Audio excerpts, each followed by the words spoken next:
Welcome to Luca and Miguel. Enjoy the video. You begin by opening Threads and tapping the new message icon. Do that now. Once you pick a person, decide whether this will be a one-to-one or small group chat, because that affects notifications and privacy. Make sure permissions are allowed for media so you can attach photos or voice notes immediately. You're not just sending text, you're setting context, so add a brief opener explaining why you're reaching out. This reduces confusion and speeds up replies. Now you're composing.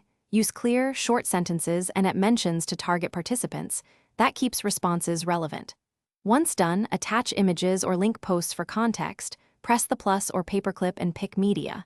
If the conversation grows messy, use reply to message to keep threads organized. This preserves context and avoids repetition.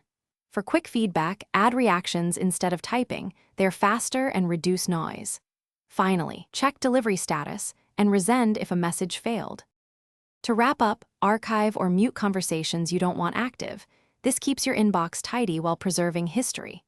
Once done, organize by starring or saving important messages and using search filters to find links or media later.